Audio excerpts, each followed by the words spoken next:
Next news. గవర్నర్తో విభేదాల వేళ Tamil Nadu CM Stalin సంచలన నిర్ణయం తీసుకున్నారు. తమిళనాడు స్వయం ప్రతిపత్తి కోసం చర్యలను సిఫార్సు చేయడానికి సుప్రీంకోర్టు మాజీ న్యాయమూర్తి కురియన్ జోసెఫ్ నేతృత్వంలో హై లెవెల్ కమిటీని ఏర్పాటు చేశారు.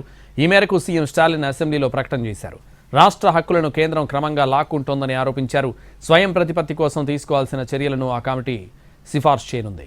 సుప్రీంకోర్టు మాజీ జడ్జి కురియన్ అధ్యక్షతన ఏర్పాటైన ఈ కమిటీలో సభ్యులుగా రిటైర్డ్ ఐఏఎస్ అధికారి అశోక్ వర్ధన్ జెట్టి, రాష్ట్ర ప్రణాళికా సంఘం మాజీ వైస్ ఛాన్సలర్ నాగనాథన్ ఉన్నారు.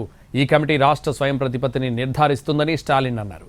అలాగే కేంద్ర రాష్ట్ర ప్రభుత్వాల మధ్య సంబంధాన్ని పరిశీలించి వచ్చే ఏడాది జనవరిలో ప్రాథమిక నివేదికను సమర్పిస్తుందని చెప్పారు. అలాగే 2 ఏళ్లలో పూర్తి సిఫార్సులతో కూడిన తుది నివేదికను సమర్పిస్తుందని చెప్పారు. నీట్ పరీక్ష త్రిభాషా విధానంపై కేంద్రం తీరు తప్పుబట్టారు. నీట్ కారణంగా చాలా మంది విద్యార్థులు ప్రాణాలు కోల్పోయారని ఆరోపించారు.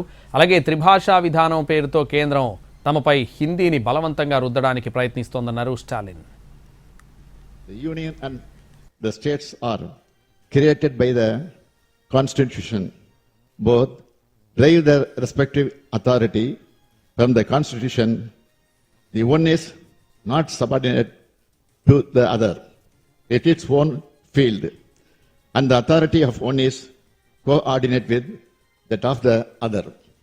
மாண்புமிகு பேரவைத் தலைவர் அவர்களே, the operations of the federal government will be most extensive and important in times of war and danger. Those